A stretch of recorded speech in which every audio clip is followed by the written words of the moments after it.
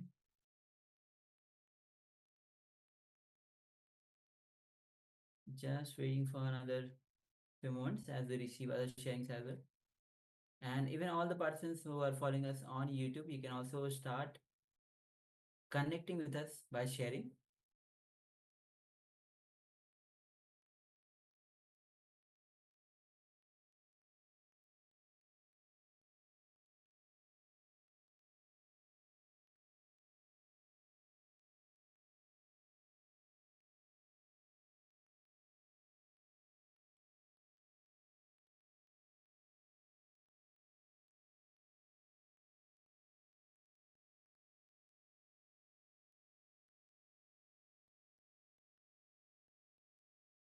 All right.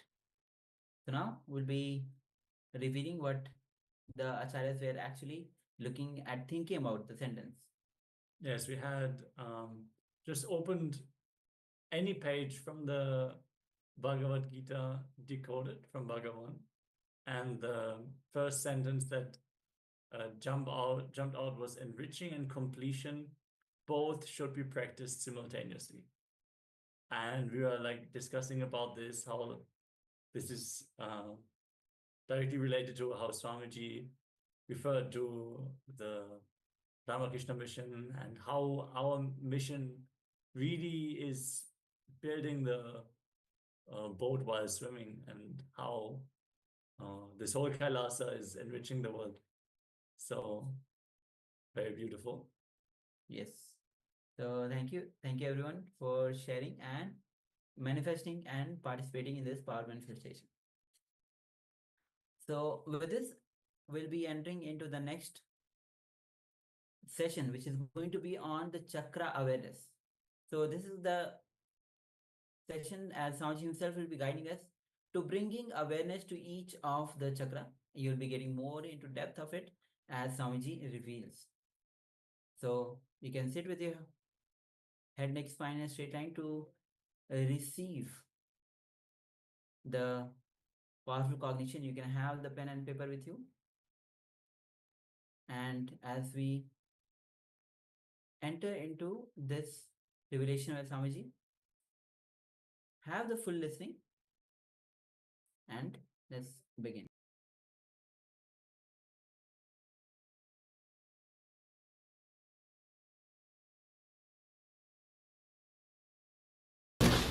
We have lot of mechanisms inside our body. We have many systems inside our body. If it is not put to use, not only it is not useful, it is occupying unnecessary space in our system, in our being. If you know just how to switch it on, only nothing else, only one on. Just one switch on. It's enough. The whole thing is useful. Just like that, our whole system, if you know just how to switch on the mechanisms which is in our being, the whole thing will be useful. The whole thing will turn into the utility system which you can use it for your day-to-day life. When I say there are so many mechanisms which are lying down in your system, in your body, without being put into use, I mean chakras. Small introduction to the chakras will be able to explain what is chakras. The energy centers, you see, almost all the ancient masters of all the religions, almost all the great masters of all the ancient masters of all the religion which worked on the inner sciences, they speak of these chakras, the energy centers. I just brought this to show you where the chakras are situated. I'll just give an introduction to the chakras, then we will see where the chakras are situated.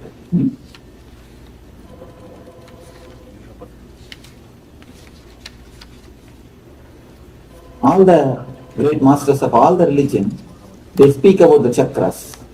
Even though with a slight change in the numbers and the placements, the idea there are energy centers in our body is each and everyone gland has got a chakra nearby. Those energy centers take care of the activity of that area. What they say as a gland physically, metaphysically, chakras. Of course, chakras are not limited to the glands. It's not only the glands, it manages the whole area. Mainly that glands is managed by the concerned chakra. When we say the Agnya chakra, this is the energy center which controls, which activates, which manages the pituitary glands. Just like that, each and every chakra manages one of the glands, one major part of our body, our activities. Not only physical, mental, psychological, emotional and spiritual. All the layers, all the activities of your body and mind are managed by these chakras. The beautiful book on these chakras are done by a great yogi called Patanjali. Patanjali is a great master. Patanjali is the father of this yoga science. He is the first master who put the whole thing in a logical way, in a clear way. He describes about the chakras, how to meditate on the chakras, how to cleanse the chakras. The whole yoga science, the whole chakra science, the whole healing science originates from Patanjali. From Patanjali, the roots, the seeds are come out from Patanjali. Patanjali is the root, Patanjali is the seed for the whole science. Now the way in which I am going to explain chakras to you is the way of Patanjali. Of course, each and every master, little bit they differ. One or two small things, there are little difference. When Buddhism, they speak on the chakras, one or two small difference will be there. But majority of the masters, majority of the enlightened people, they go with Patanjali because he is more scientific, more logical, more clear-cut on this subject. So what I am going to give you is based on Patanjali. Patanjali is the great saint, great enlightened master who lived thousands of years ago in the place called Chidambaram. Chidambaram is the place in India where he lived and had his enlightenment. He has recorded his enlightenment in a beautiful way called Yoga Aphorisms, Yoga Sutras. That's a book which explains basically about the whole science of yoga, meditation, whatever life, how the life should be led, how you need to live the life if you want to have the longevity, health and bliss. He is the father of all the postures, asanas, which we call asanas. Asana means, I think in West it is very famous now, bending the bodies and stretching out the bodies and breathing exercises. They are very famous in the West. All the yoga system, all the asanas are originally explained, are created by the Patanjali. He is the master who made all the description or a clear explanation. In a way, he has done the unabridged dictionary for the yoga philosophy. Unabridged dictionary, a complete collection of asanas, yoga system, mudras, meditations, chakra, about everything. And if you meditate on which chakra, in which way, what power you will get. Even to that extent, he has done a deep research and made an unabridged dictionary over this science. Let me explain about the chakras as Patanjali explains, according to the system of Patanjali, because what Patanjali says goes with my experience also. My experience also goes with what Patanjali says. So let me explain it. A small story. From that story I will be able to tell you the chakra, about the chakras. After a Second World War, a group of defense people, they were vacating their army camp. When they were vacating their army camp, they left a small open aircraft in one tribal village and went away. When they leave their army camps, they don't carry everything back. Some things they carry, some things if they can't, they leave it and go. Just like that, in one army village, in one tribal village, a small tribal village in Germany, they left one aircraft, open aircraft. Only 1 or 2 persons can sit in that sort of small helicopter. They left that open aircraft and went away. After 1 or 2 days, the tribal people, they have neither heard about aircraft or they have not seen. They don't even have any idea about the helicopter. They have not even heard about tractor, or to speak of aircraft. So the whole village gathered and saw, what is this? What is something new has come to our village? They were not able to understand what it is.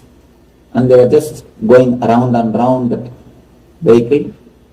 They don't even understand it is something called vehicle. It is something like a vehicle. So they were not able to assess what it is. Suddenly one man told, it may be God who has come to visit our village. And all the other people told, no. If God means he should speak, he should give boons. It is not doing anything, it is stagnant as it is. They refused. The argument was refuted. Somebody else told, it may be some devil or the ghost has come to our village. Again it was refused. No, it is not doing any harm, it is lying down there as it is. Nobody was able to recognize, nobody was able to understand what it is. Finally one boy came and told, you see, bullock cart also we have a wheel. They know only one thing, bullock cart. They use bullock cart. Bullock cart is also having a wheel. And this vehicle is also having a wheel. So it must be a bullock cart. Maybe a little developed bullock cart. It must be bullock cart.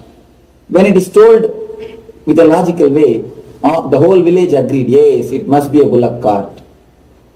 So they all thought that they have discovered what it is and they started celebrating, enjoying, running around the vehicle, pulling this way and that way, pushing this way and that way. The whole village was celebrating and enjoying the new bullock cart. After 1 month, it went on. They were playing with that vehicle. They put a big bullock in front of that helicopter and they started using that as a bullock cart. Throughout the village, they take round and whatever they want to transport, they started using this vehicle. It is going on. After some 3-4 months, one boy who has gone to a nearby village, nearby city to study, to do his school, he came back.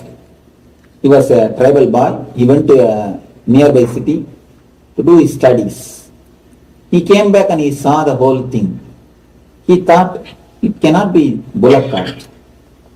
It is done with so many mechanisms. He also don't know about a helicopter. He also don't know about aircraft. He has seen only the tractor. So he thought it must be one way of tractor. It must be one kind of tractor. So he got into that vehicle and did something this way, that way. Somehow he started it. He started using that as a tractor. So morning till evening he started using that as a tractor. When the people saw it can go even without bullock, they were wondering, they were surprised. How can it go without even bullock? It goes simply and comes back. There is no need for any bullock. So they decided it's a bullock cart without bullock. It can simply go and come by itself. So they were enjoying the vehicle as a bullock cart for 6 more months. After 6 months, one retired pilot, for some reason, for some research, somehow he came to that village. He saw the whole thing, what is happened. He started laughing.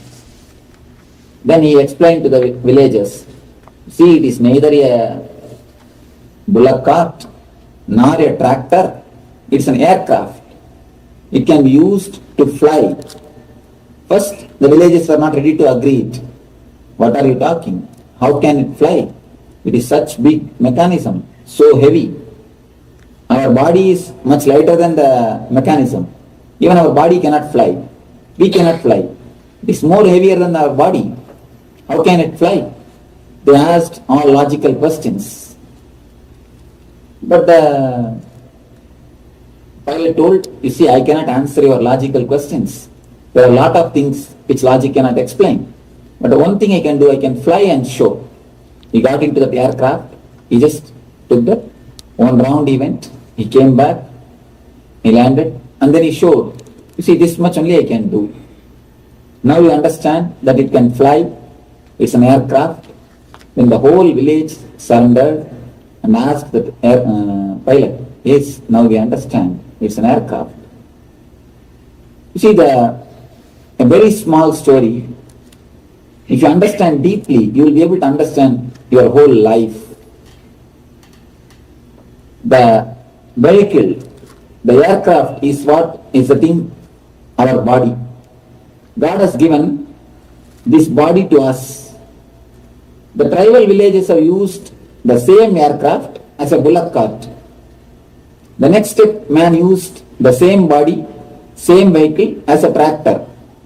Third level, pilot used the same thing as a aircraft.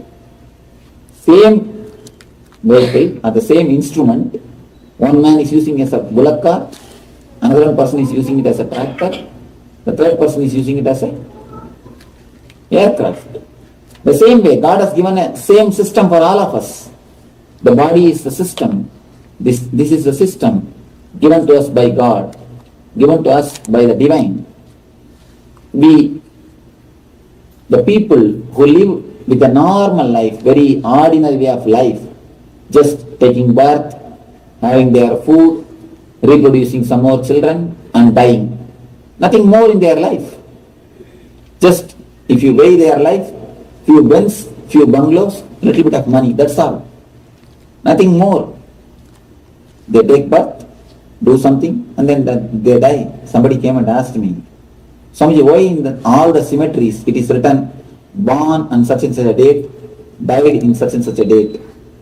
I told them, nothing worth mentioning has happened in between. Nothing worth mentioning happens in between. Only these two are worth mentioning. Born and died, over. You see, most 90% of our lives, 90% of the people live only in this way. Born and died. Nothing worth mentioning happens in our life. So it's just a dull, dead, dragging life. When you live the life of only eating and reproducing and dying, if you have not done anything else except this, you have lived your life as a bullock cart. As the tribals have used, we have lived our life only as a bullock cart. We take birth in Muladhara. Muladhara means the lowest chakra. That is the sex center. We die in Swadhisthana, the next center. Next center is death, first center is birth. Birth and death, over.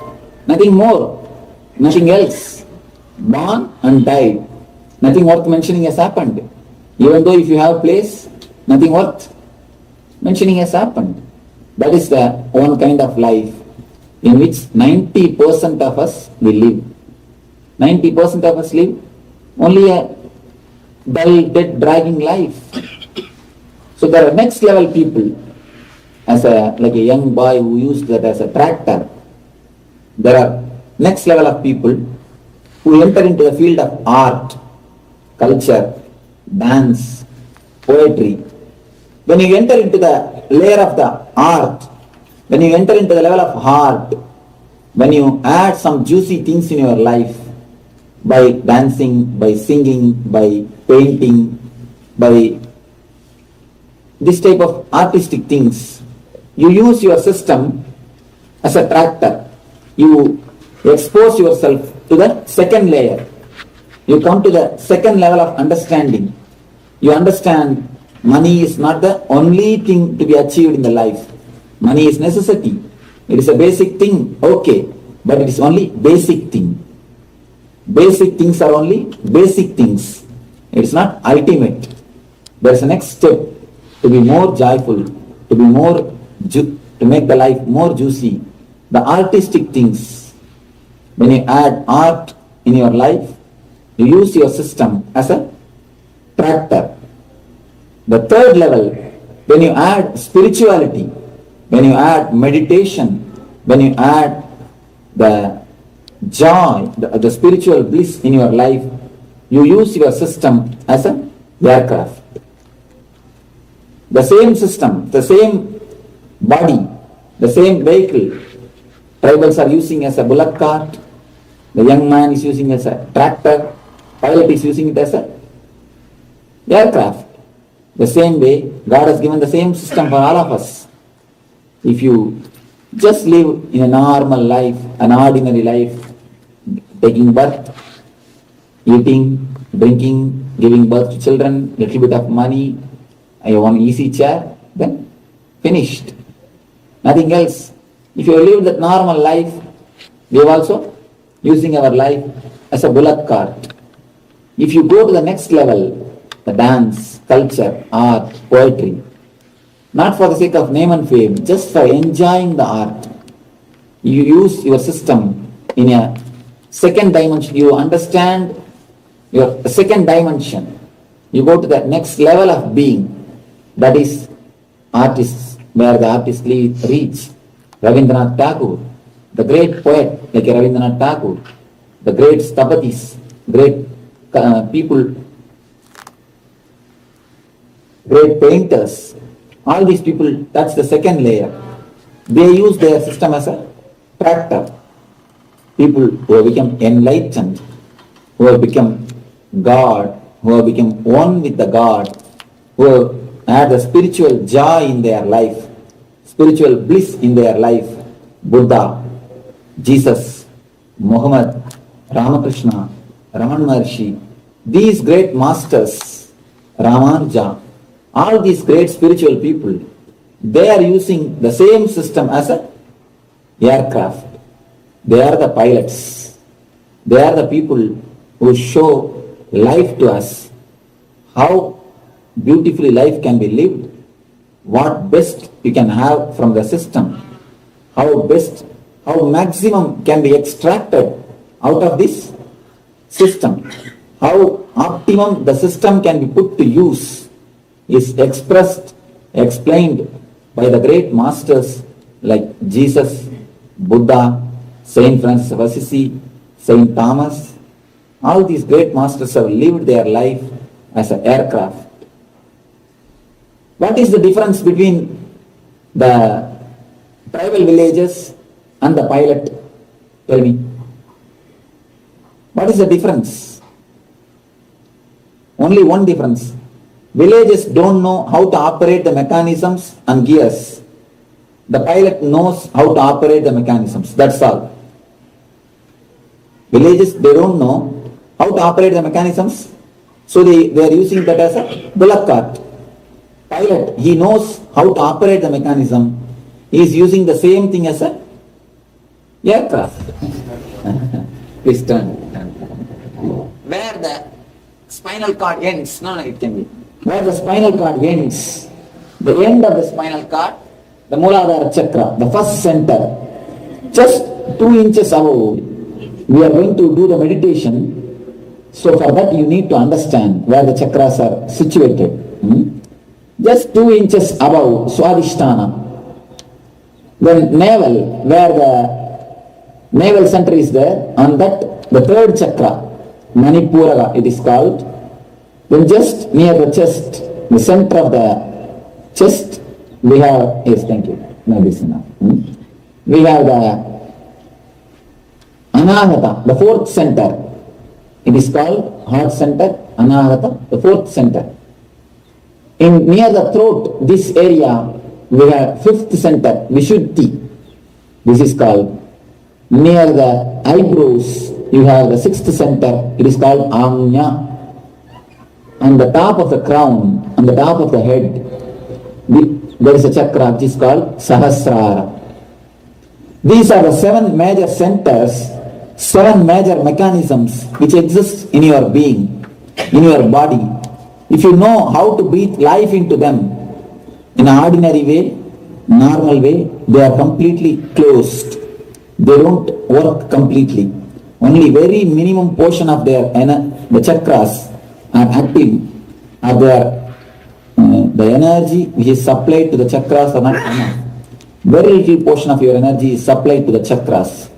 If you know how to breathe life into them, if you know how to activate them, if you know how to concentrate on them, if you know how to energize them, you will see the same body with the same mind, with the same spirit. You will be able to live more joyful, more ecstatic, more collective life. The below chakra, lowest chakra, Mooladhara, this chakra is managing all the sexual activities of your mind. The imagination, too much of imagination locks this chakra. And if you know how to live the life with little bit of less imaginations, as I told you yesterday, if the dreams can be little reduced, this chakra opens. The next level, Swadhisthana, the chakra which is below your navel, above the Mooladhara, below the navel. If this chakra is getting locked by the unnecessary fear. You see, a small example can tell you about this chakra. If you just climb a 10-story building, and if you stand near a parapet wall and just peep in, peep out, you know that the building is safe, and the man who built the building, he only built the parapet wall. Even then, if you just put your head outside the window, you will have a slight feeling, just from the deep stomach, a feeling of fear that you may fall. The feeling which comes from the deep stomach, it comes from only Swadhisthana. And you are driving in a highway, the full speed. If some vehicle, without any traffic, without any rules, if it comes just near your vehicle, as if about to hit your vehicle, you will feel something is suddenly come up from your deep stomach. If you have felt a sudden fear, if you are in danger, you will feel that something suddenly happening in your deep stomach. That happens only from Swadhisthana. The fear, the unnecessary fear, and the deep feeling of insecurity locks the Swadhisthana chakra. If you understand the inevitability of life and inevitability of death, death is the only thing which can never die. Anything else can die. Death is the only thing which never dies. Uncertainty is the only certainty in the life. Insecurity is the only security in the life. If you understand the life uncertainty and relax with the fear of death, this chakra opens. The third thing, Manipuraga is something to do with Ori. That is the navel center is something to do with Ori. That is the reason in all the language we have an expression. If you receive any news which you cannot tolerate, if a shocking news comes to you, immediately we say, I cannot digest it. I cannot stomach it. Not only in English, all the language this expression exists. Because Ori and Manipuraga is very closely related. Any news which makes you worry, you immediately say, I cannot digest it. And any news, if you hear any shocking news which shakes you, the first will be, stomach will be upset. The first thing in your system will be, stomach will be disturbed. Any disturbing news, any disturbing thing, have you observed? Anybody had this experience?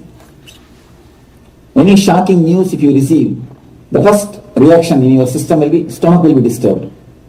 Stomach will get upset, either diarrhea or indigestion.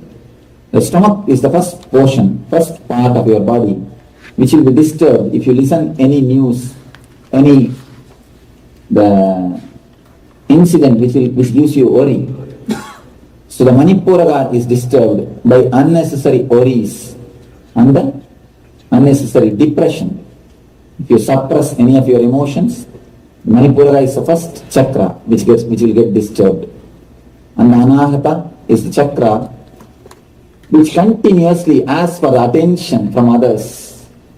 Our life, throughout our life, we will be doing so many things just to get the attention of the others. Just to ask, just to get the certificate from others that you are a good person, you are a good wife, you are a good husband, you are a good children, you are a good son, you are a good daughter. To get that certificate, we put our whole life just for the certificates of others. When you just run behind the certificate of others, the Anahata is locked. So the Vishuddhi, when you compare and feel jealous with others, when you compare your life with others and feel jealousy about it, the Vishuddhi gets locked. If you take things too seriously and if you behave too egoistically, the prejudiced life, if your life is filled with prejudices, instead of living with reality, if you have too much of past on your head, the Anya is locked. Too much of past and too much of ego. Of course, past is ego. If you have too much of past, you behave with too much of egoistic way. That is the reason elderly people, if you just go near them, they will start, oh, in my good old days. Anything, the conversation will start, in my good old days. You can, with any elderly person you can say, you can see. If they live with a simple little bit of understanding, they won't start. Otherwise, in my good old days, things used to be like that. So the past is heavy on our life. If you have too much of past carrying in your life, it is not that just because you are 90, you need to carry the past. There is no need. There are many people who are 90, but mentally they are 19. Just because you have lived 90 years, there is no need you should carry the past. Just because you are elderly man, there is no need that you should be egoistic. But generally, we carry the past heavy on our mind. So wherever, even if it is unasked, we just go and give advice. See, the advice is so free of, it is free of cost. So what to do? Even if nobody wants, even if somebody doesn't listen, we just go and catch them and start giving the advice. So, just catching the people and giving the advice, just having the past on your head locks the Anya chakra and continuously living a discontented life. Whatever life has given, we take the things for granted and we don't feel grateful for the life. That motion, that taking the things for granted locks the Sahasrara chakra. Is the gist of the 7 chakras. If you understand, God has given so much, divine energy has given so much. If you feel grateful, the Sahasrara opens. You see, we pray to God, oh God, give me the ring, give me the diamond ring, I should wear diamond ring. But we never feel grateful that you have given a finger. You see the truth. We pray to God, we pray to Balaji, oh Balaji, give me so much of money so that I will wear diamond ring. But we never feel grateful. Oh God, you have given me the finger. That is the way of our life. Whatever God has given, whatever the divine has given, whatever the life has given, we think everything is our birthright. Till we get only, our mind keeps quiet. As soon as we get what we decide, oh, it is my birthright. Everything is mine. Then what we go for? Next. What next? What next? What next? Taking things for granted locks this chakra. if you understand how much the existence has showered on you, how much the God has showered on you, how much the divinity has given you, the Sahasrara opens. You see, if all of you are, if a God appears suddenly in front of you and says, whatever you want, please make a list and give me. Will the list end any day? The list will never end. And if the God appears in front of you and asks, whatever I have given, please give the list, we will never make the list. You see, if the God has given you enough things and God has not given you enough things, there are so many things which is not given by God and there are so many things which is given by God. This side also big list and this side also big list. But we never look at this list. We never look at the list which God has given.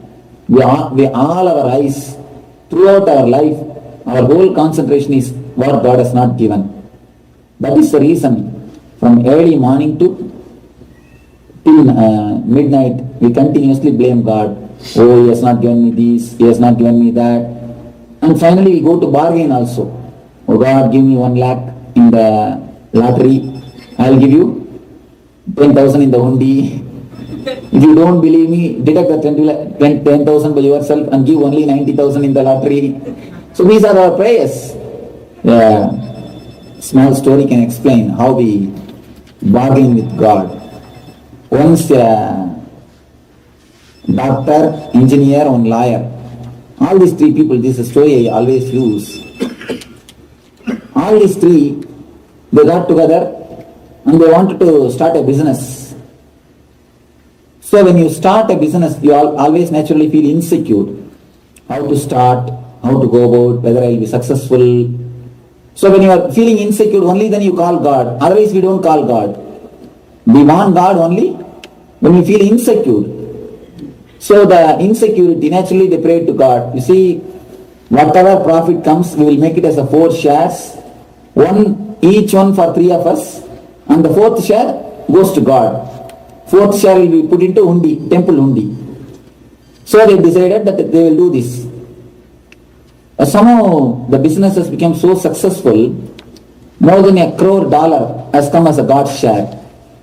You see, if it is a $500 or $600 or $1,000 also, we wouldn't mind putting in undi.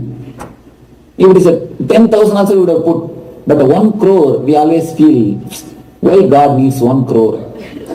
After all, He has no issues. You see, we have issues, we have to educate our son, daughter.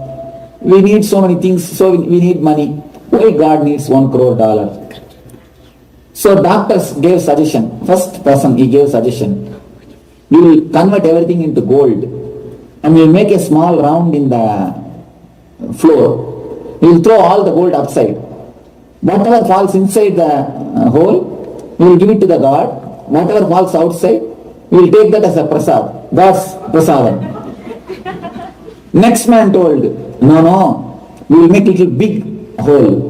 Whatever falls inside, we will take it. Whatever falls outside, we will give it to God. You see, the third man is a wise man. He told, you see, we will throw everything up. After all, God is there. Let Him take whatever He wants. Whatever falls down, we will have it. You see, after all, why should we give what has fallen on the ground? This is the way our logic works. See, till we get the things done from God, we oblige. When the things are done, we have our own logic to fulfill. Almost all our prayers are like this only.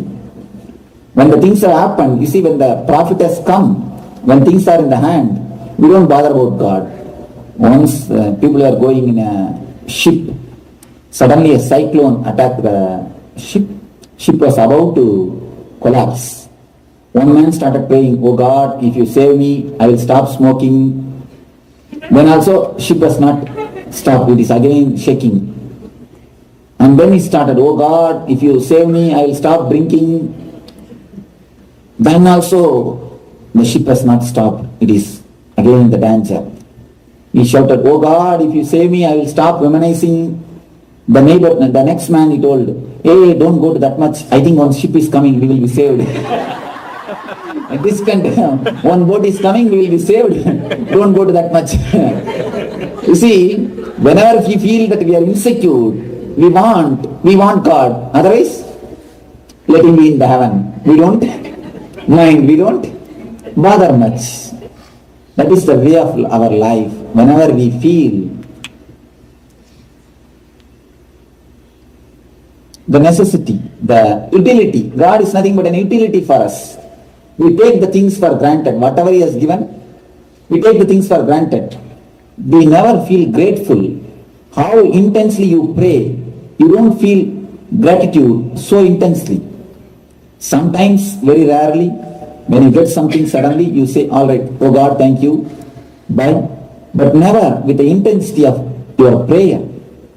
We pray so intensely. Oh God, give me this, give me that, from morning till night, only application writing. But when he has given something, we don't feel such a gratitude. We don't feel the gratefulness towards the existence. This is the energy which locks the Sahasrara. God has given so much, he has showered so much on our life. When you take the life for granted, Sahasrara is locked. When you feel gratitude towards the life, when you feel your thankful attitude towards the energy, towards the existence, gratitude is the greatest attitude. Gratitude is the greatest attitude which you can have towards the life. Then Sahasrara opens, when the Sahasrara flowers. So, these are the emotions which locks our major chakras.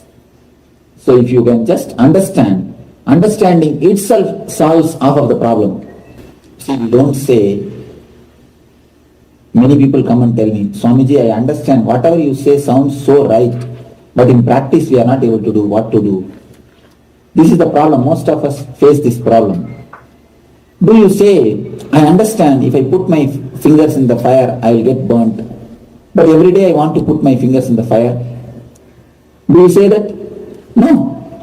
When you understand, if you put your fingers in the fire, you will be burnt. Clearly, thoroughly, you never go and put. If you don't understand, then only you go and try. Same way, if you understand, these are the emotions which blocks your chakras. These are the ways which disturbs your chakras. You can really drop it. You can understand. But our understanding is not so deep. Once, when you put your hands in the cigarette and you get burnt, you think, I think only cigarette fire burns, not the lamp fire. Let me put my finger once more in the lamp fire. You put your hand in the lamp fire and again you get burnt. Oh, lamp fire also burns. Let me put my hand in chimney fire and see whether that burns or not. So every day you try with new fires. When you understand all the fire burns, the time has come for you to go to the fire ground, the burial ground. The time will come. You need to go to the burial ground. You need to go to the cremation ground. So if you go testing every fire, naturally you will end up in the cremation ground. Nothing else. You will never understand. But understand, only once when you touch some one fire, not only this fire, all fire will burn. All fire will hurt. When you understand that, your life, you can come out of the sufferings. Your life will become a joyful flowering. Same way, understand not only this one problem, anything, not only one incident, anything related to that emotion. When I say that worry disturbs your Manipura chakra, unnecessary worry and too much of overbrooding disturbs your Manipura chakra. Not only it is related to one incident, it is related to all the incidents of your life. Anything, any incident, don't brood over too much. Don't worry too much. Just some 4 months ago, one middle-aged lady, around 40 years she came to our ashram. As soon as she entered my cabin, she started crying. This happened really. She started weeping and wailing. I told her, why are you crying, ma? Can you just tell me the reason? Let me see what can be done. She started telling, oh, my son is not listening my words, he is disobedient. If the same thing happens, I don't know, he may marry on his own. He may not marry the girl whom I wanted. In India, the son is a very good, you can earn a lot through a son. If you have one son, that is enough. You can earn enough money to run your life. If you sell that one son in the market, you will get enough money to run your whole life. So if he marries on his if I gets married, if he decides his own life, his own partner, what will happen to me? I don't know what will happen. So she started crying. I told her, you see, don't bother. Bring your son once. Let me talk to him. Let me try to help him. She suddenly told, no, Swamiji, I don't have to bring. I have already brought. She just let a 4-year-old boy. The son is only 4-year-old boy. She is so much worried. She is weeping and wailing. She is telling me he may marry on his own. I don't know what will happen in future. She is complaining so much. But when I asked about her son, she just let a small kid. He is only 4-year-old. You see, we are such a great masters of worrying. Even if you don't find any reason, of course, we find some reason to worry. If you don't find any reason today, today everything is going well. I think tomorrow something big bad is going to happen. And that is what we think, something very bad thing is going to happen. That is the reason today things are going smooth. If everything goes well, if you can't find any reason, you just start thinking, tomorrow there may be something very bad. I don't know what will happen. We start worrying about the next thing. You see, in the initial times, you need some reason for worrying. After some time, that becomes such a beautiful habit for you, you don't need outside reason. Even if you make some reason, even if you don't get any outside reason, you just make your own inside reason. Things are going so smooth today. I think tomorrow something big bad is going to happen. Something very bad is going to happen. Some reason we find. When I say that worry disturbs the Manipuraga, the unnecessary worry disturbs the Manipuraga, not only in one incident, throughout your life, just look, just scan your life, see where all you unnecessarily worry, where all you invested too much of your worries, and remove that. Remove the energy, remove that zone. When you stop worrying, not only you stop worrying, your energy is diverted totally towards the living, towards the life. So you will have negative accounts will be reduced and the positive accounts will increase. Both the way it will be helpful. You see, if one man comes from the opposite side of the army to your side, not only they are losing one man, you are gaining one person. So the result is 2. 1, here 1 plus, there 1 minus, here 1 plus. So when you stop, when you analyze and understand these worries, the root cause of your problems, not only the opposite army is losing 1 man, you are gaining that energy. That energy turns and helps you in a positive way. So a simple understanding itself can solve more than 50% of your problems. The maturity, understanding solves 50% and the other 50% meditation. So maturity and meditation can guide and solve major problems of our life. Our life can be transformed into a real joyful ecstasy. As on now, the life is just dragging, pulling, going on. When you know how to add meditation and maturity, if you know how to activate these energy centers, the chakras, how to breathe life into it, how to breathe energy into it, how to awaken those energy centers, the same life, the same routine, the same house, the same living style will be transformed into an ecstatic lifestyle, into an Ananda Yoga, into a spiritual life. When you live ecstatically, when you live with the joy, when you live with the bliss, that is a spiritual life. Spiritual life means not going into the Himalayas. Not only simply sitting there in someone forest, no. If you live your life joyfully, in a balanced way, in an ecstatic way, in a blissful way, that is what is a real spiritual life. So, let me pray and bless all of you.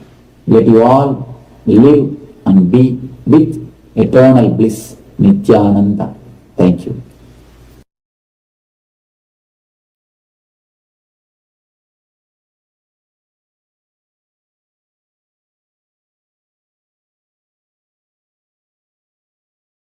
Seven layers in our being. Maybe I'll give you just simple diagram.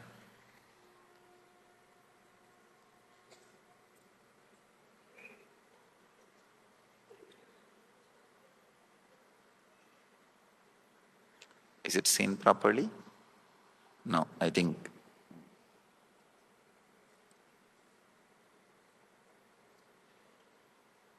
Now I think okay.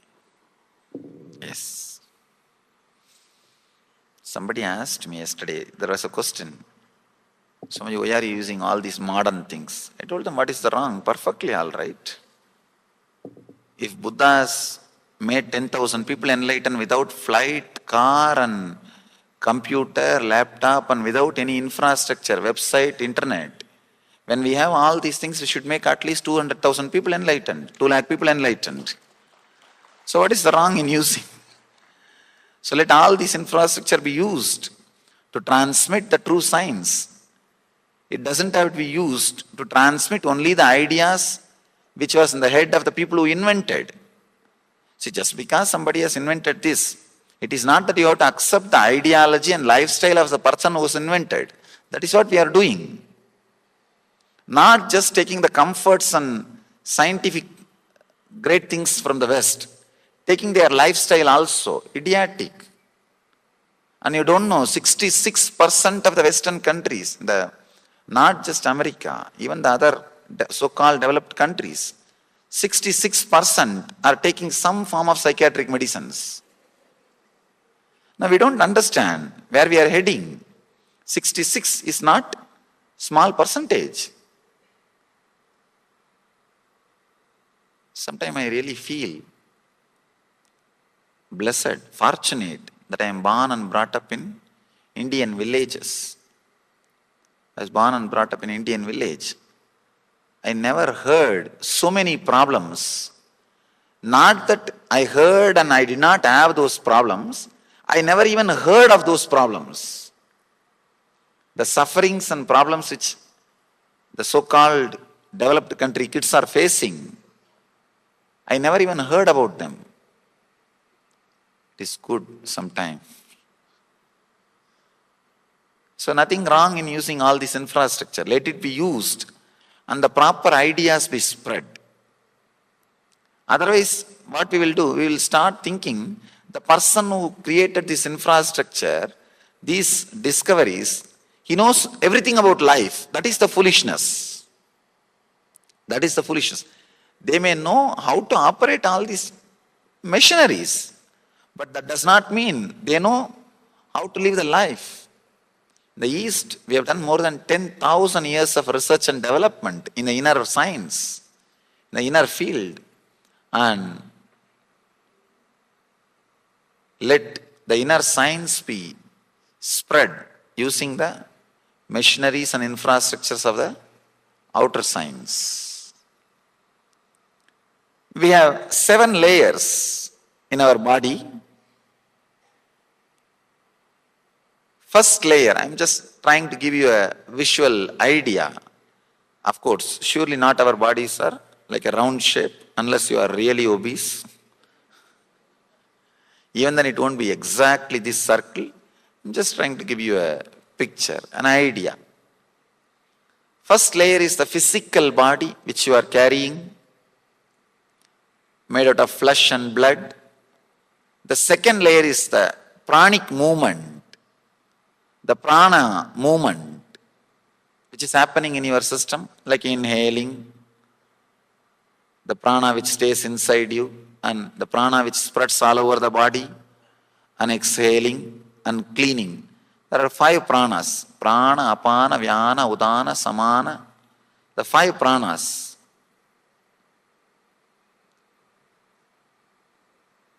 The Pancha pranas, Pran, Udan, Vyan, Saman, Apan.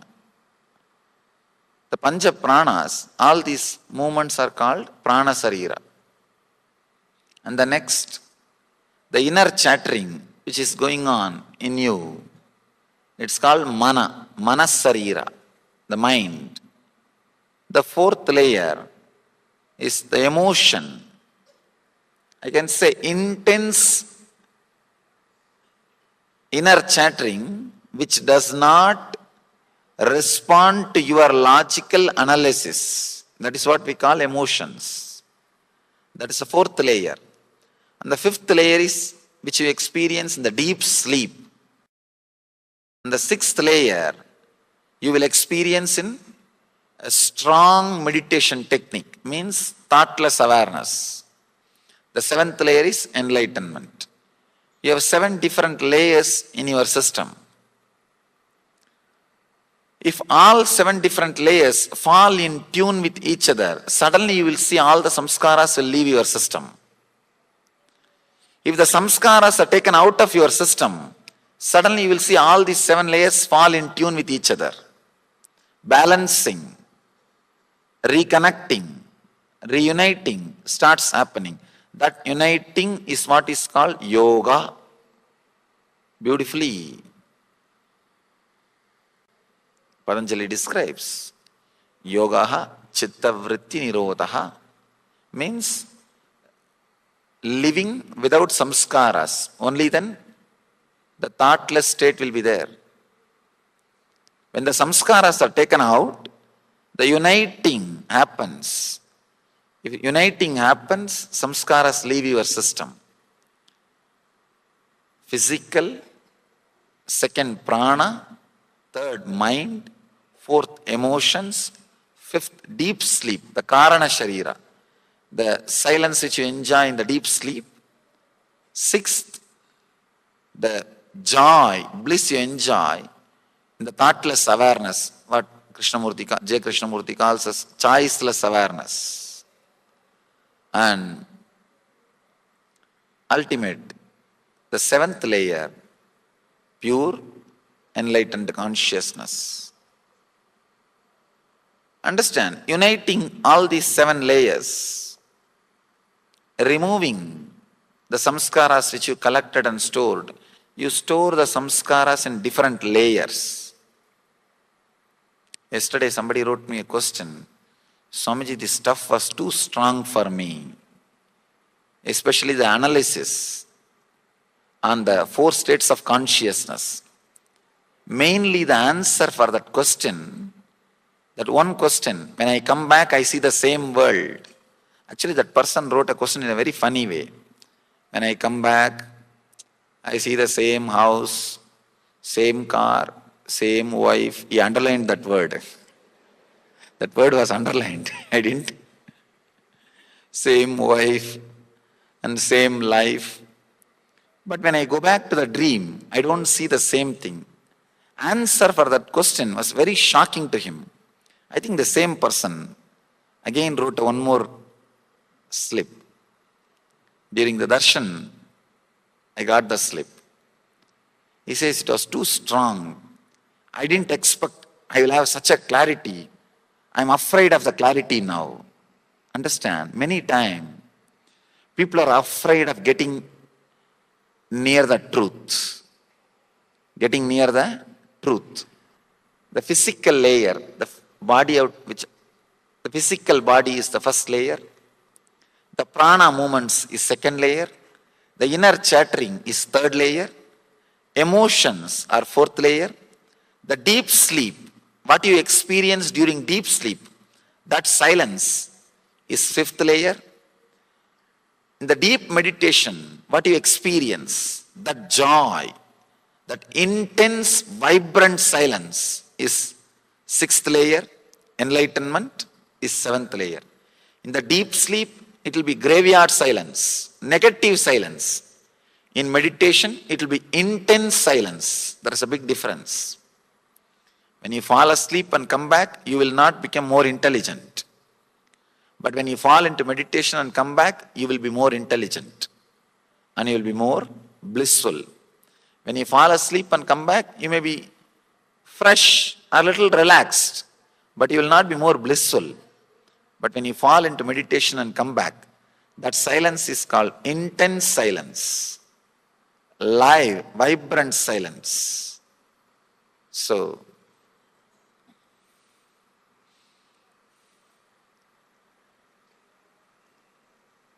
the 7 layers,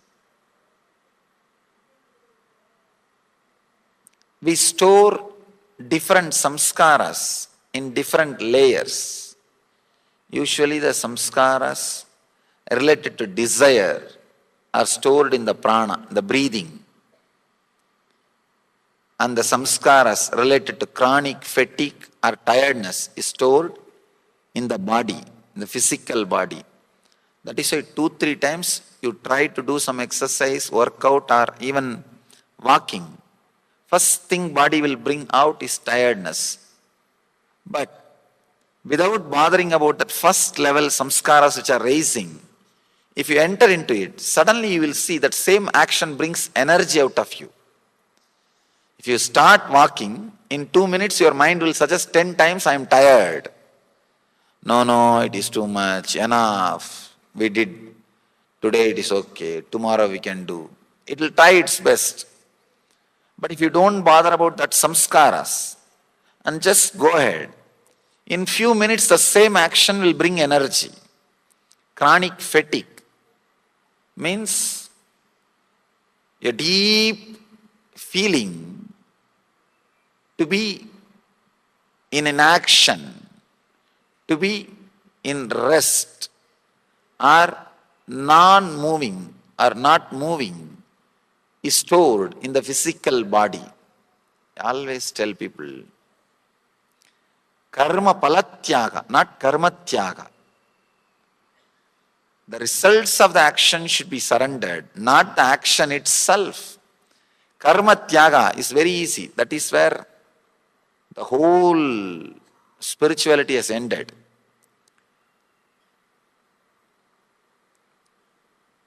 The worst thing happened to India is not our tradition, not following our tradition, not following what Krishna said, not following what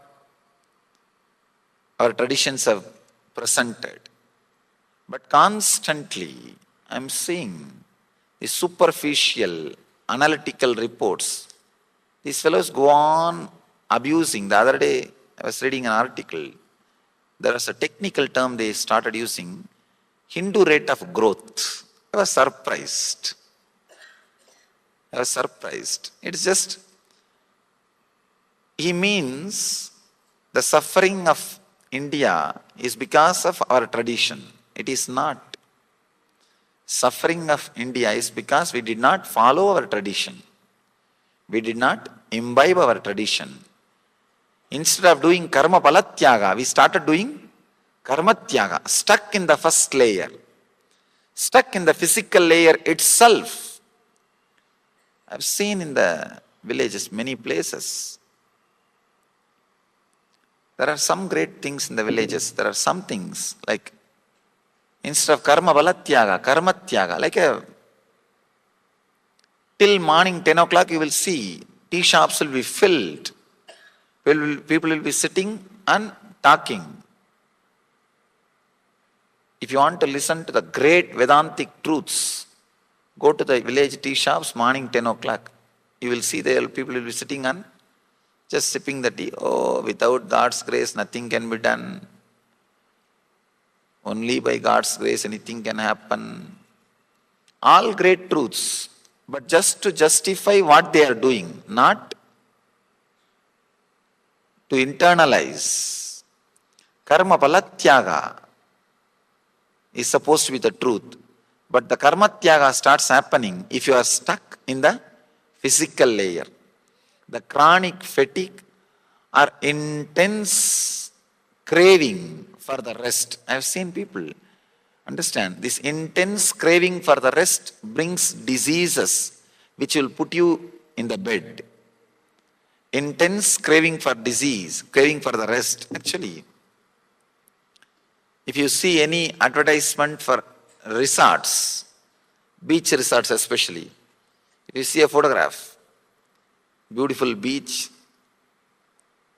a easy resting chair, and somebody resting. The moment you see that, immediately something starts happening in you. You feel you should also be lying like that, completely resting, totally in peacefulness, in the deep peace.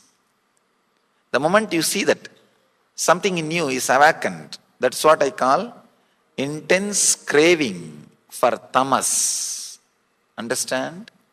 If you really find out the same beach, same chair and lie down, you will not have that same peace which you visualized.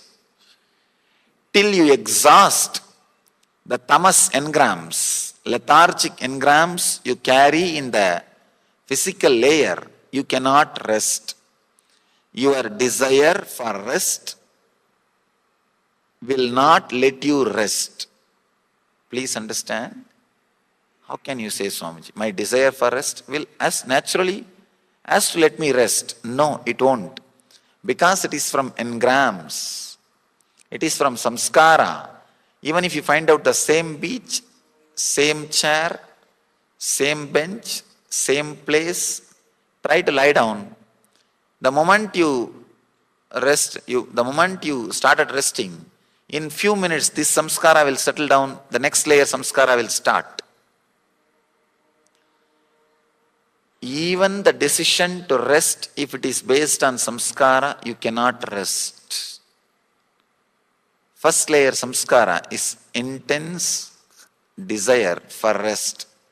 Continuously you will see your mind is pulled back. There is a very beautiful story in Upanishad. Disciple goes to the master and asks, Master, give me the method for enlightenment. Master says, very wonderful story. He says, just take these 400 cows and when they become 1000 cows, come back. The modern day disciple would have said, what, you are making 600 cows out of my enlightenment. You are trying to make more cows out of my seeking. But he is really sincere disciple. He did not bother about it. He just took the cows. And the story says, when the cows have become 1000, when he came back, Master says, not only he became enlightened, he says, now we have 1001 cows. In Vedic tradition, cows are highly respected as a sacred thing. He says, this guy is also now raised to that level, sacred, the level of sanctity. Actual thing what happened is, continuously when you work with cows, they cannot let you rest. And they don't know you are working 24 hours. They don't know there is nobody else to replace you. They don't know that today is holiday. They don't know. But one person can work only 8-hour shift. They do not have all these problems. They will constantly demand your attention. This guy, by working continuously with them, the deep desire for rest has disappeared. I can say, the deep desire for vacation or the deep desire for rest, the chronic fatigue, if it leaves your system, 90% of your spiritual journey is over. That is the first worst problem. First layer samskara. The second, in the prana sarira, in the pranic layer, you store all the desires. That is why whenever your desires are changing, suddenly you will see the breathing pattern will change. If you are caught by strong desires, like a lust or anger, even anger is a kind of a desire. Strong desires, your breathing pattern will change. It will be chaotic. The third layer, mental layer. In the pranic layer, second layer, you store your thoughts about how your life should be. In the mental layer, you store your engrams about how your life shouldn't have been. Means guilt. If your energy moves towards the future, it is desire. If your energy moves towards the past and continuously it is rotating only about the past, it is called guilt.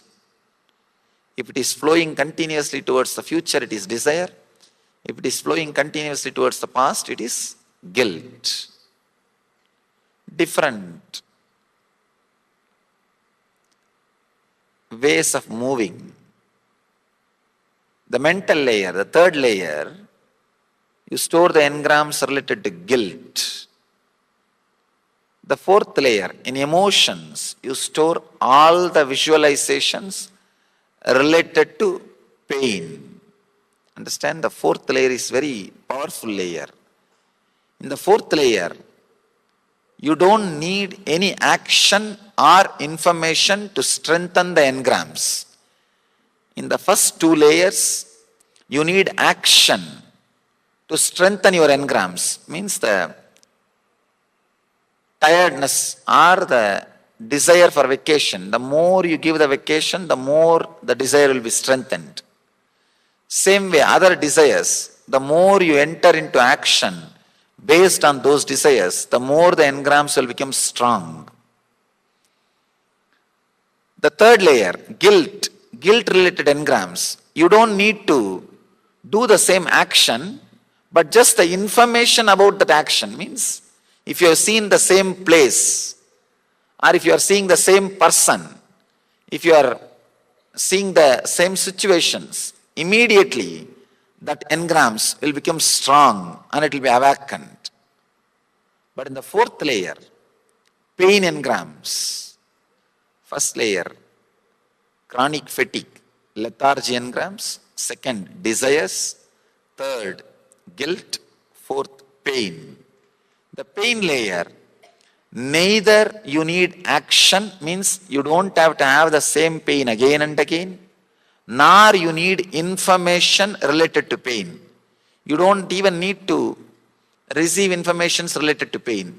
Just the engrams are enough, they can multiply, they can expand, they can multiply.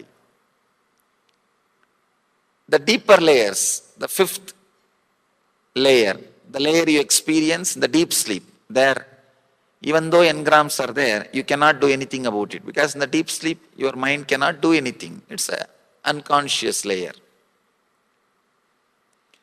In the first four layer, if you can reduce the depth of the engrams, samskaras, naturally the fifth layer and sixth layer will be cleansed. Fifth layer will be cleansed if you clean all the first four layers. If the fifth layer is cleansed, you will start experiencing sixth layer more and more. Sixth layer, meditation layer. Fifth layer is deep sleep layer. Sixth layer is meditation layer. If you are getting into the deep sleep layer more easily, it means the first four layers are clean. If the first four layers are not clean, then you will suffer more in the fifth layer. That is why the more stress and load, so much of suffering related to sleep starts happening in the life. Sleep has become a big problem. Now, especially in the developed countries, I am seeing they are able to get beds but not sleep. Their infrastructure has created the facility to have beds and different temperature, different comfort, so many things, but not sleep because too much stress. Not only that, if these four layer engrams are too much, in the fifth layer, the relationship between you and your body gets disconnected. I always tell people, reducing the engrams in the first four layer is making friends with your body. Making friends with your body, because you don't know how we are abusing the body. Understand? If you are having overweight, it is directly connected to some of these engrams. When you feel emptiness inside, lonely, you start feeling it. Sometimes you start feeling it by food or by drinking. Any one thing. Every single thing happening in your life is directly connected to some engram. Removing these engrams, I can say, is making friends with your body. Making friendship with your body. I can say this is the best way to heal. The other day, I received a big letter and a report from one of our devotee in USA. She came to our program maybe 2 years ago. Of course, the same meditation which we are going to do now, she did that meditation. She had a tumor in the Mooladhara, root center. She had 3 times surgery. She herself is a doctor. But again and again the tumor was growing in the same place. She came and she was doing this meditation which we are going to do today. And she was weeping uncontrollably during the meditation. I tried to tell her, please relax, but it was uncontrollable. Anyhow, after the meditation, I asked her, what is the problem? She said that I suddenly again relived the guilt, the young age she has been abused by some of the close relative, some physical abusing, maybe sexual abuse. She said that suddenly that samskara opened up, that guilt opened up. I relived. That's the reason I am not able to control. I was uncontrollable. Please forgive me, Swamiji. I said, that's okay. Let it leave. Reliving is relieving. Understand? Consciously, reliving is relieving. And you will be surprised. Even of course, I am surprised. It was, of course, I know that relieving heals, but this is very miraculous. It really happened. And she says, after that relieving, after that meditation, within a month the tumor disappeared and never came back. Now at least 1.5 years over. Did not come back. I was shocked. I said, of course I know relieving heals, relieving the guilt, releasing all the samskaras heals. But this is really miraculous.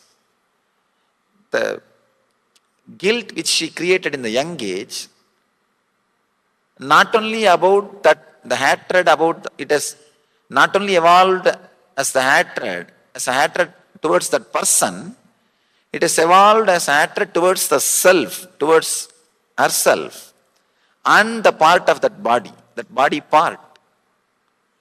So that hatred has become tumor and sickness. When that engram was released, when that guilt was released, when she became pure, when the guilt has left her system, suddenly she came back to health. The system came back to health. Understand?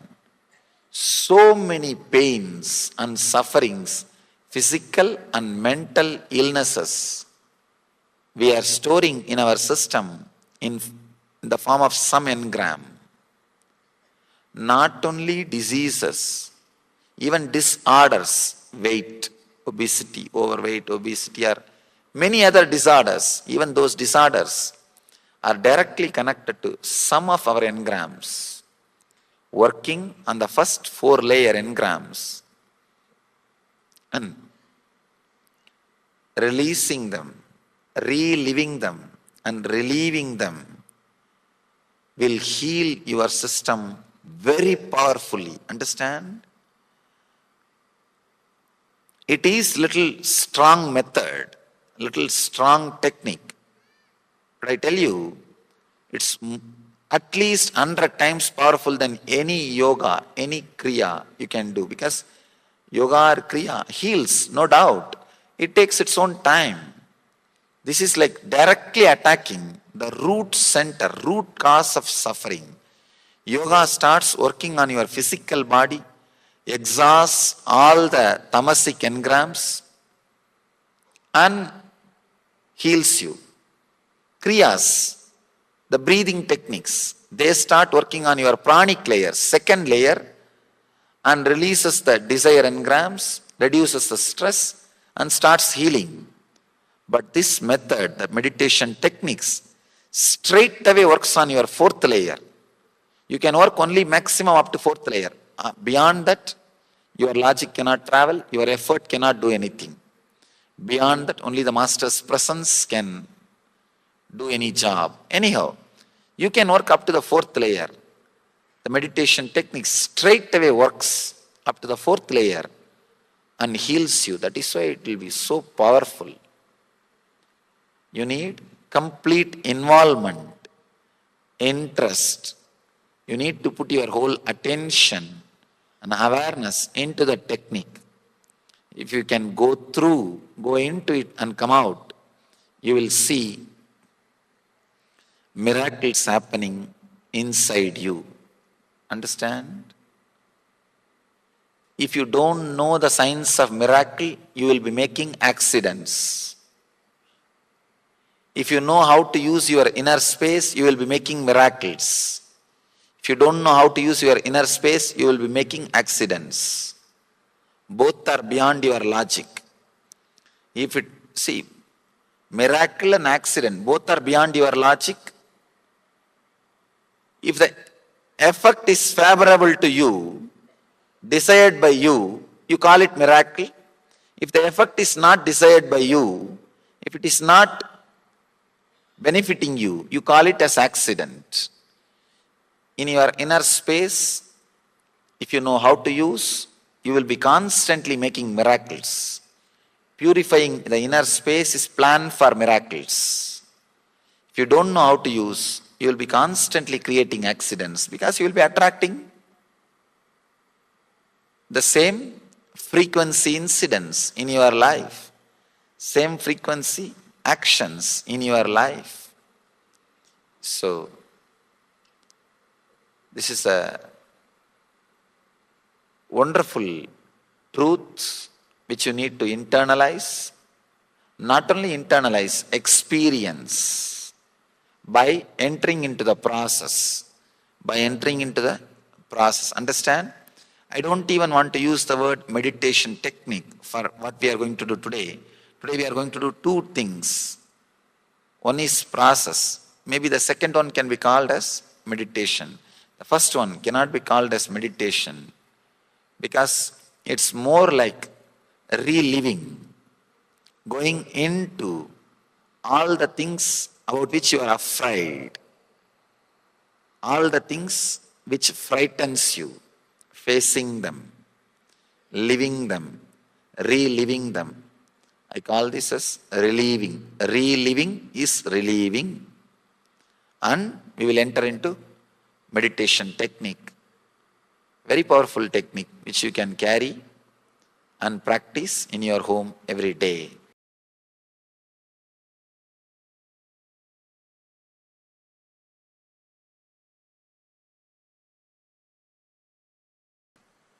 Let me define the word initiation.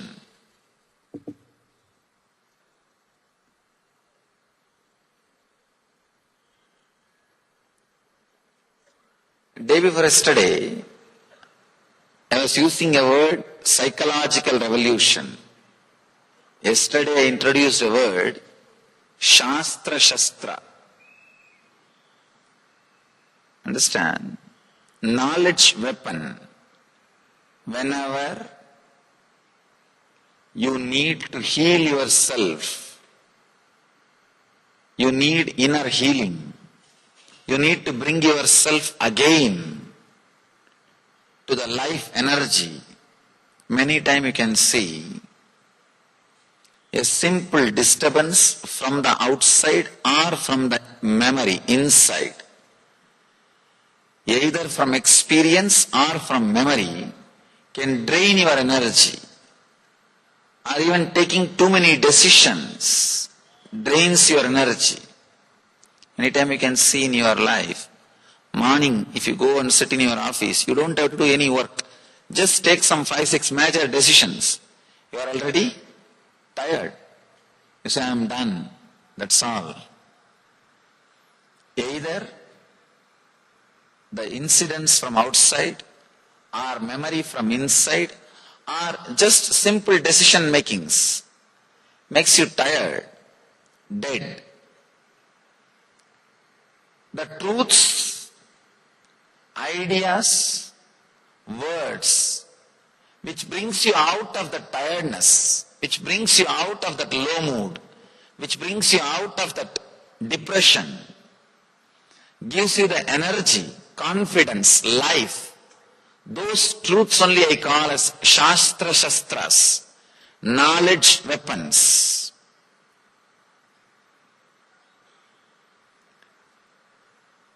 Truths which brings you out of depression, a low mood, and adds self-healing energy and confidence, life into you is called Shastra Shastras. The truths which not only brings you out of the depression, destroys the source of depression once for all, is called mantra. Understand? The mantra word has two meanings. Mantrayate idi mantraha. The words which shows path for human beings is mantra. The truths not only brings you out of depression, once for all breaks the source of depression in you, is called mantra. Any mantra, if it comes from the enlightened, experienced inner space, you do not know why, how, what. Suddenly you see it is true. It clicks. Even though one part of your logic continues to fight, because if you accept the truth and start expressing in your life, many of the things, your vested interests, many things which you thought as life is at stake. That part may continue to fight, but the main, your being, your core will have that click. I know what he is talking is truth. Maybe too strong for me. Maybe if I start living it, too many things are at stake.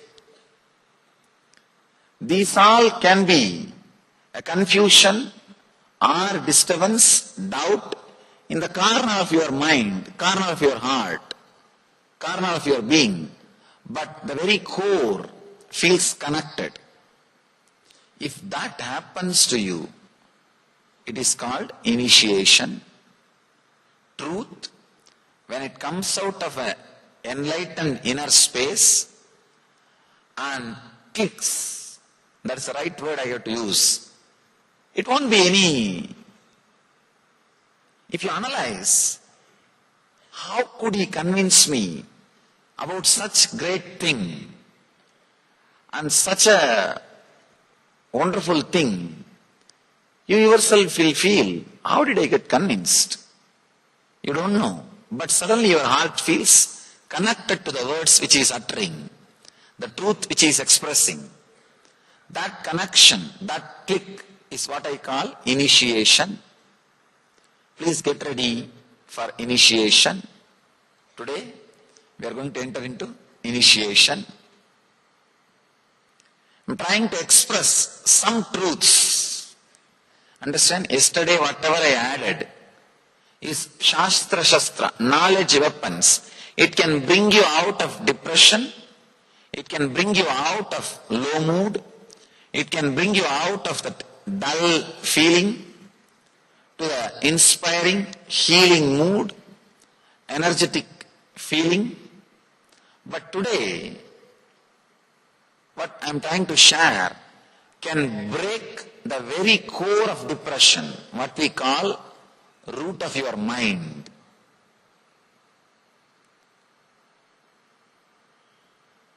There is every possibility. Just be available, receptive, and ready to let this Satya, truth work on you.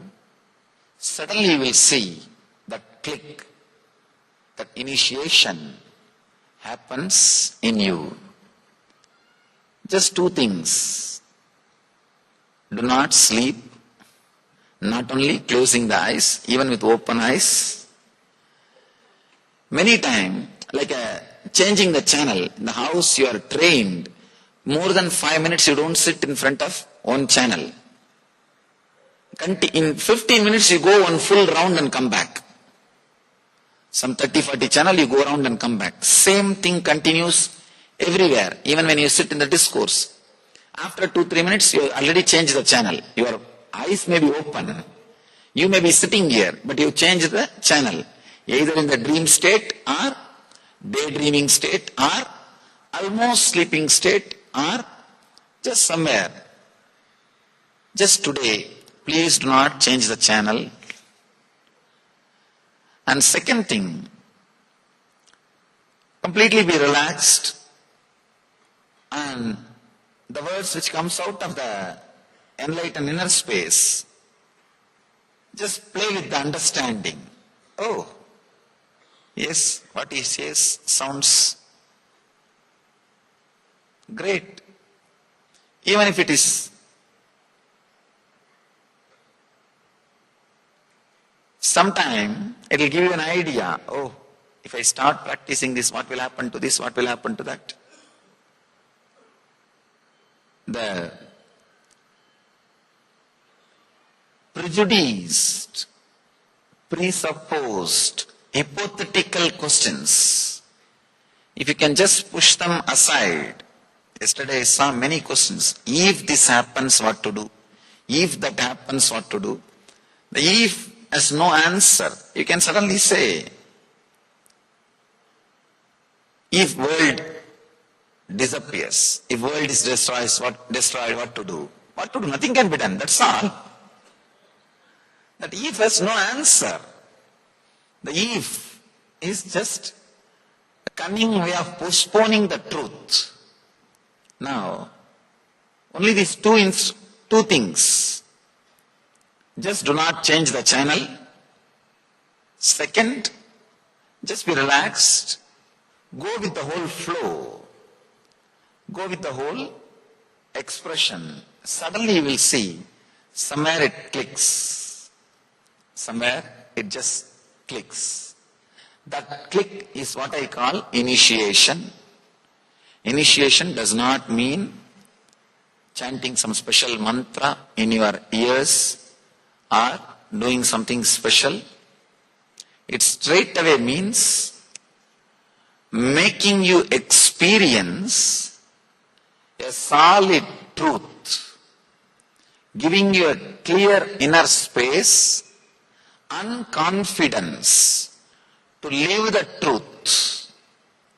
In Vedantic tradition, we have 3 words, beautiful words. Shravana, Manana, Nididhyasana. Shravana means intense listening. Manana means internalizing, contemplating. Nididhyasana means living. May I request you not to photograph or videograph? The problem is, they video record part and they say this is what I taught. Not only video recording, even when you go out and speak People ask me, Swamiji, can we teach this meditation to others? You are free to teach. Knowledge is free. Understand? You are free to teach. Not only, I always tell knowledge is free. All these meditation techniques which I taught, everything is printed and published in book form. It's available in book form. All I request is only one thing. Please teach completely. Do not teach off and say that I taught all this. That is the only thing. So, this recording also, the same problem. They record some in between and it does not represent exactly. That is the reason I request you.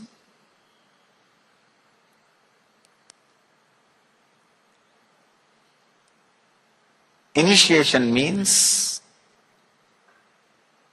the great truths. Mantrayate, the words which leads you to the truth. The clear path which leads you to the truth. If it is experientially transmitted, at least one glimpse, then initiation has happened.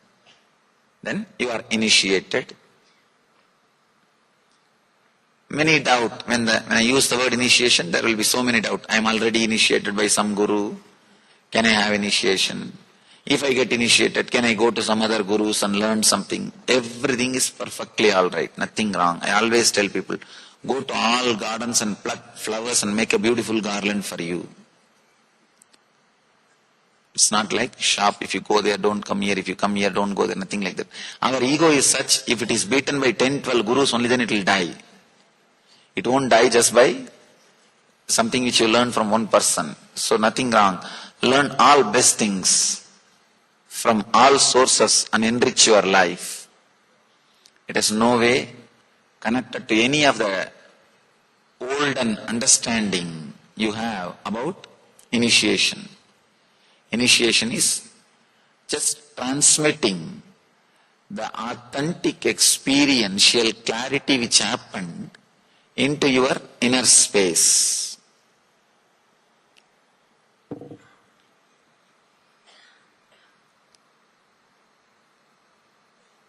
Many times, when I start the initiation, I have seen people sitting, what does it mean by initiation? How is this going to help? How is this going to change? After all, few more words. That's the usual mentality. And especially when I give such a big introduction about initiation, people think, oh, he's wasting too much time on introduction. Why not enter into meditation, enter into initiation?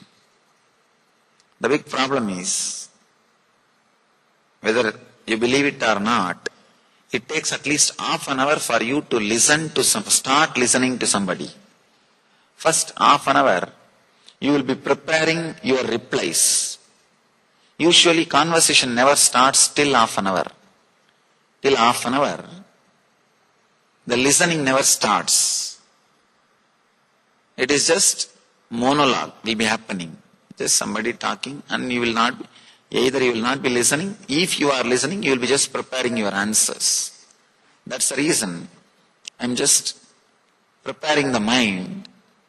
Unconsciously also you will be ready to receive these great truths, to receive the initiation, to receive the click. The click. Which word is responsible? Which moment the click happened, you will not know. But suddenly, once the expression of truth is over, you will see, you feel it. Yes. It is true. I am seeing it. It is true.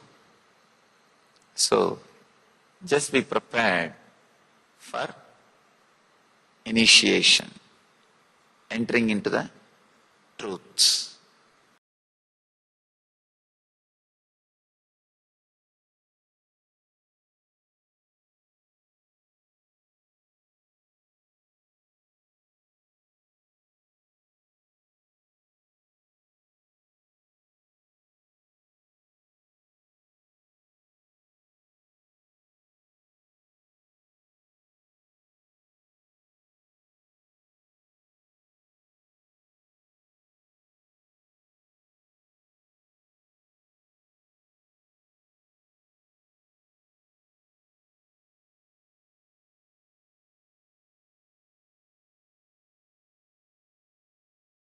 relationship.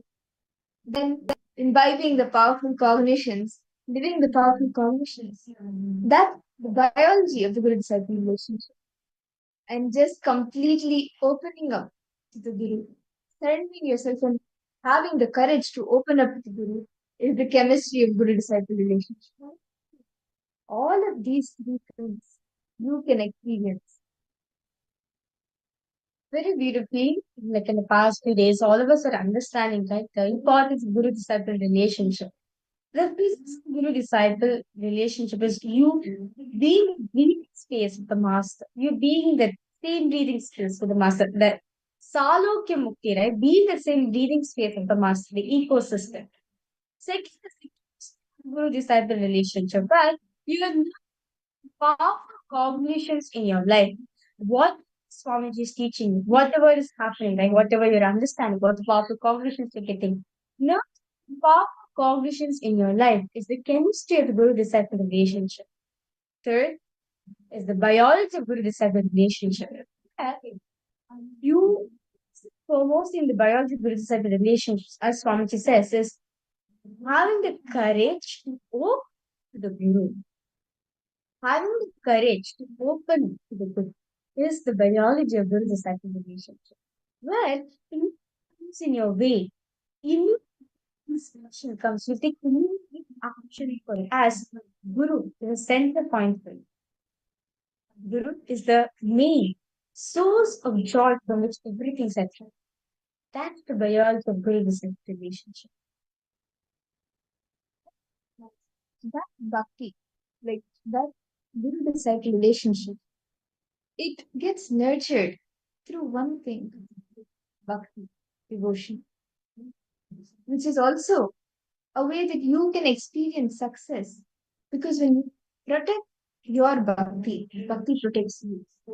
So whatever happens in life, that bhakti, the devotion that you hold on to, that you protect will always be with you. So no matter what happens, you will always be successful. Because all the downs, you just know, let me surrender myself to Swami. Let me surrender myself to Guru.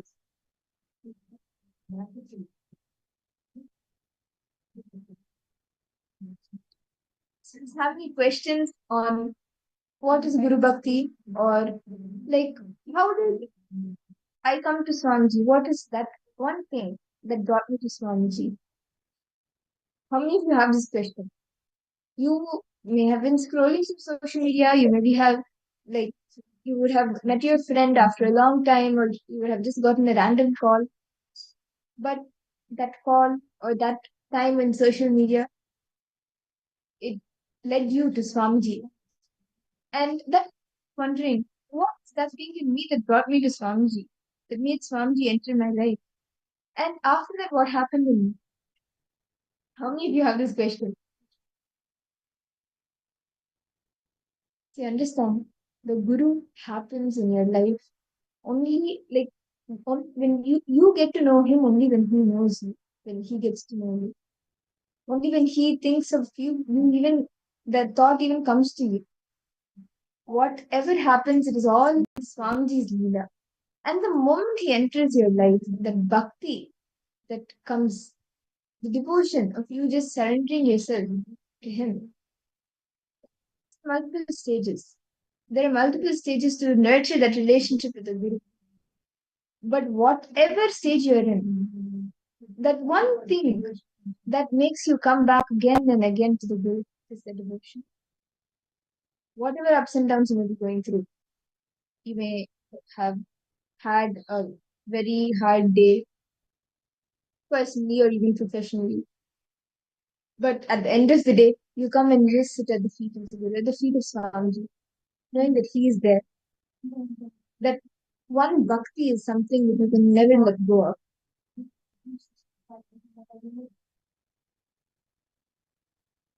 How many of you have had this feeling?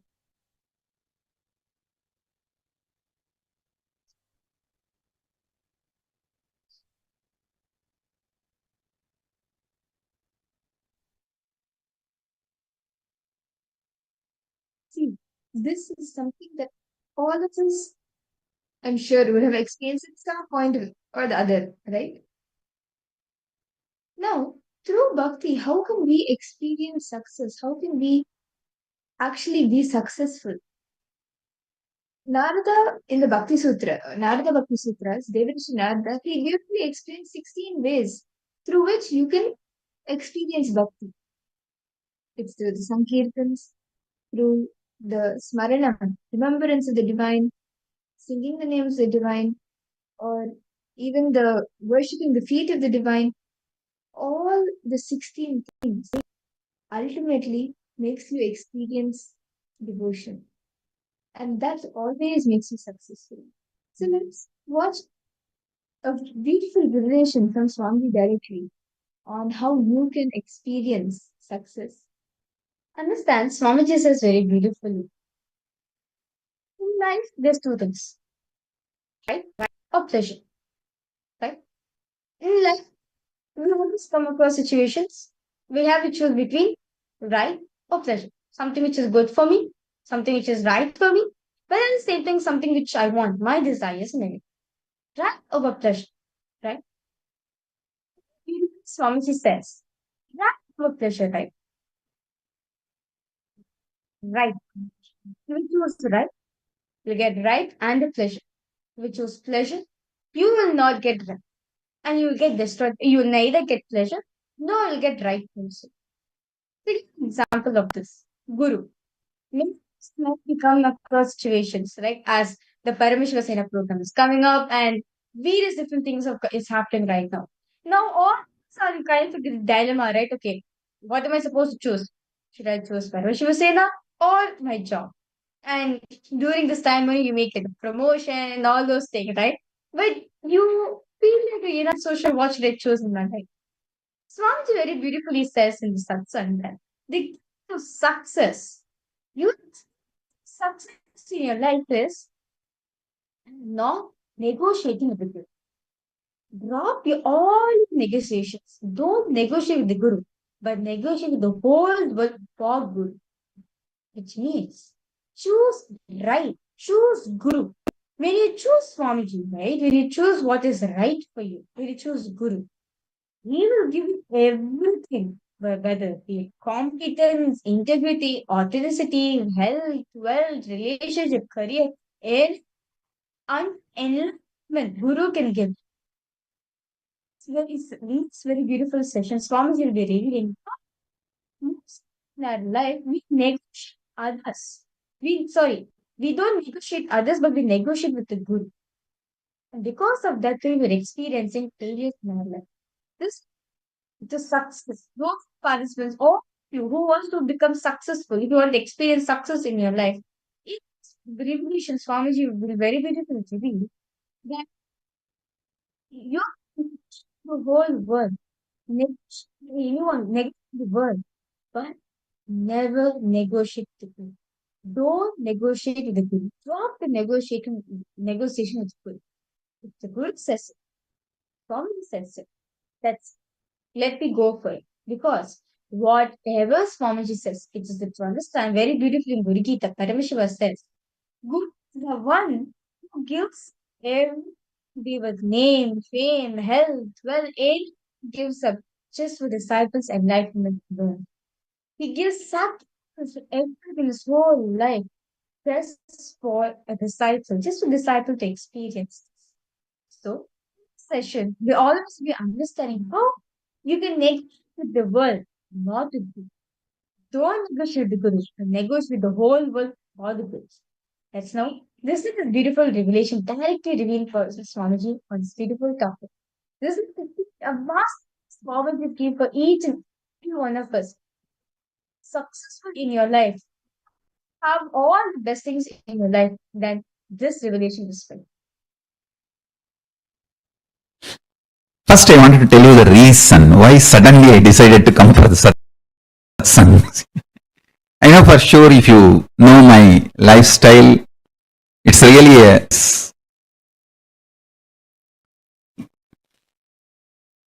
pleasant surprise satsang. Listen.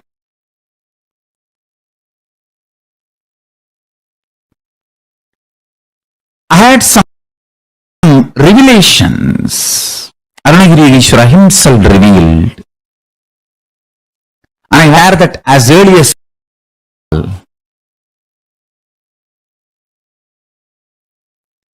see, yesterday I was trying to describe the pi of guru-disciple relationship, the pi of Paramashiva, pi of guru-disciple relationship. Understand?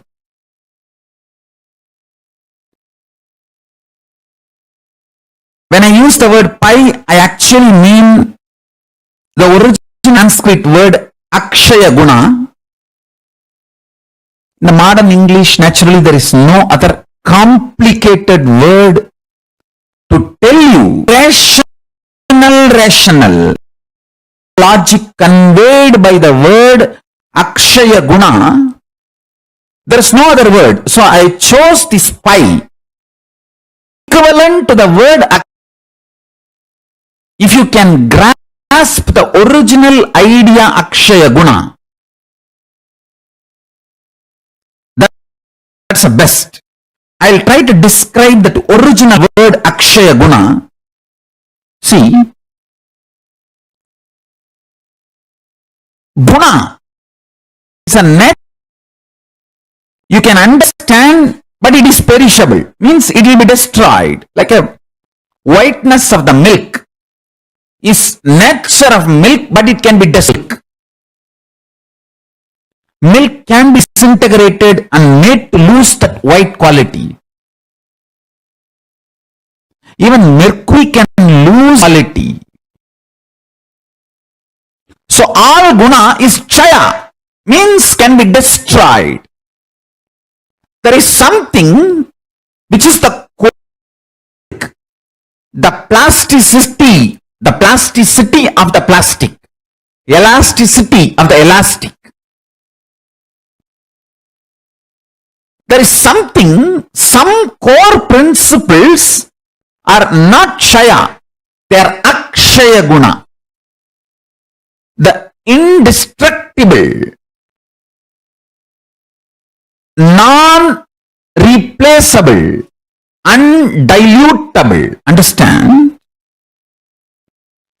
That core existence of Paramashiva is what I call Akshaya Guna of Paramashiva. If you understand Akshaya Guna of Paramashiva, you will just be Paramashiva. Because Paramashiva is as simple as waking up to the understanding, nothing else. Is a strategy to play with existence as core Akshaya Guna. Let me repeat. Paramashiva is nothing but your existence playing with the strategic decision to be responsible as Paramashiva. If your strategic existence, let me explain. There is existence. If a snake comes, move out. If a friend comes, you smile. If an enemy comes, you run. Which goes on strategizing to keep your existence as it believes alive. See, your existence is body. You will protect your body always. If you feel your existence is only your